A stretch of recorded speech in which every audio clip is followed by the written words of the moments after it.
Praise to the lord. ఈరోజు దేవుడు మనకి ఇచ్చినటువంటి వాగ్దానం ఏంటంటే, కీర్తనల గ్రంథము 108వ కీర్తన 12వ వచనం. మనుషుల సహాయము వ్యర్థము, శత్రువులను జయించుటకు నీవు మాకు సహాయము దయచేయము. ఆమేన్.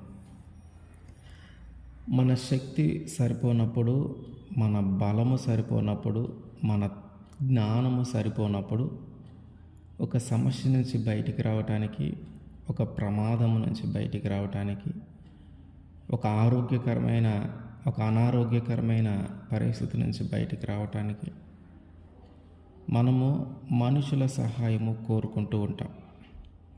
మనకొచ్చిన శ్రమ, మనకొచ్చిన కష్టము, మనకొచ్చిన బాధ, మనంతటా మనము దాని నుంచి బయటపడలేని స్థితిలో, మనంతటా మనము దాన్ని జయించలేని స్థితిలో మనము మనుషుల సహాయం కోరుకుంటూ ఉంటాం.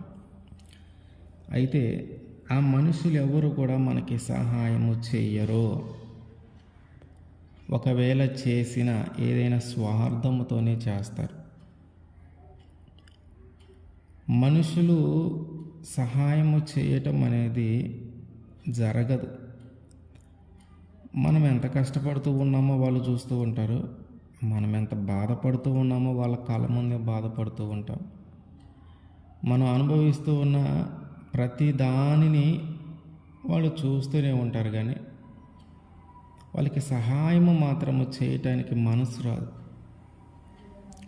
అందుకనే యేసుక్రీస్తు వారు అంటూ ఉన్నటువంటి మాట ఏంటంటే, మనుషుల సహాయము వ్యర్థము, వారి సహాయము అడగటం నువ్వు వ్యర్థము, వారు నీకు సహాయము చెయ్యరు అని.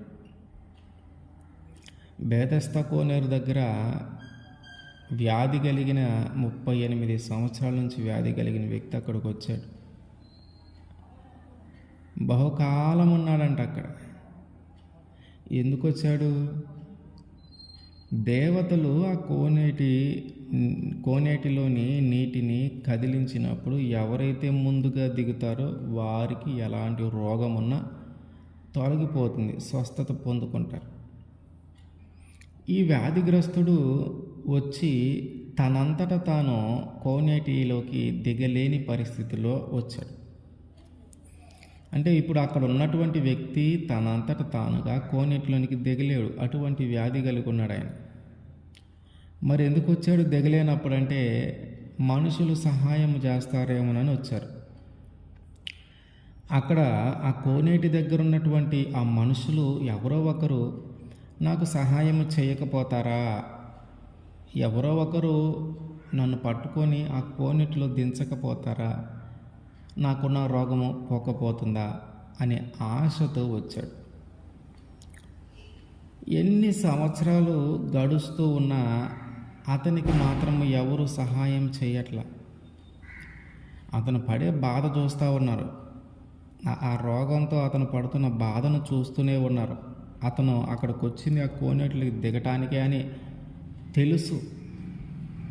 అతను పడుతున్న బాధ, అతను అనుభవిస్తున్న వేదన అంతా వారు చూస్తూనే ఉన్నారు అక్కడ ఉన్నవాడు.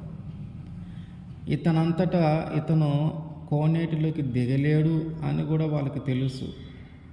ఇతడు మన సహాయం కోరుకుంటూ ఉన్నాడు అని కూడా వారికి తెలుసు. కానీ ఎవ్వరూ ఆయనకి సహాయం చేయట్లా. కొన్ని సంవత్సరాలు గడిచిపోతారు. సాధారణంగా ఏంటంటే, ఎవరినైనా ఒకసారి అడిగితే సహాయం చేయకపోవచ్చు. ఒక 4-5 సార్లు అడిగితే ఎంత కొంత వాళ్ళ మనసు మారుతుంది. కానీ ఇక్కడ పరిస్థితి ఏంటంటే, కొన్ని సంవత్సరాలు గడిచిపోయినా కూడా అతని మీద ఎవరికి జాలి కలగల, అతని మీద ఎవరికి ప్రేమ కలగల. అతను పడుతున్న బాధ చూస్తూనే ఉన్నారు, అతని వ్యాధిని చూస్తూనే ఉన్నారు. అతను మన సహాయాన్ని కోరుకుంటూ ఉన్నాడని కూడా వాళ్ళకి అర్థమవుతా ఉంది. కానీ ఒక్కరు కూడా అతనికి సహాయము చేయల. నిజంగా అన్ని సంవత్సరాలు బట్టి అతను అక్కడ ఉంటూ ఉన్నప్పుడు, అంత బాధ అనుభవిస్తూ ఉన్నప్పుడు ఎవరో ఒకరు వారి మనస్సు మారి సహాయం చేస్తే, ఇద్దరు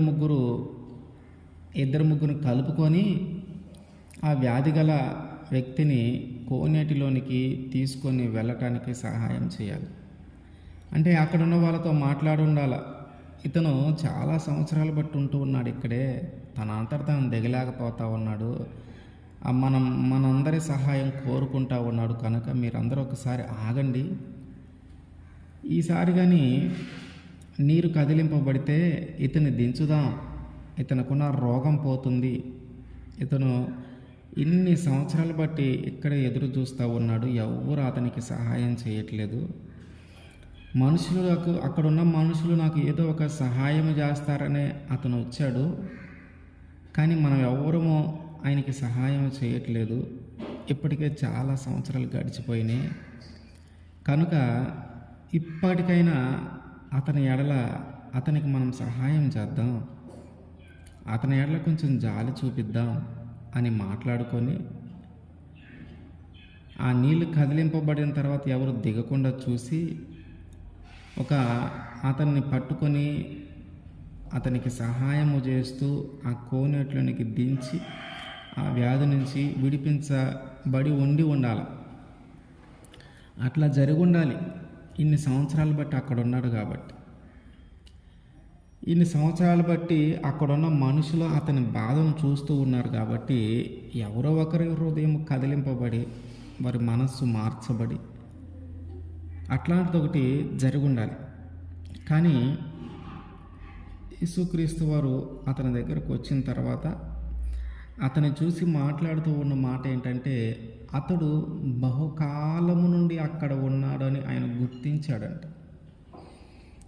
ఆ బహుకాలము అంటే కొన్ని సంవత్సరాలే అనుకో, కొన్ని సంవత్సరాల బట్టి అక్కడ ఉన్నాడు, కానీ కోనేటిలోకి దిగలేకపోయాడు. కారణం ఏంటంటే మనుషులు ఎవరు సహాయము చేయట్లా.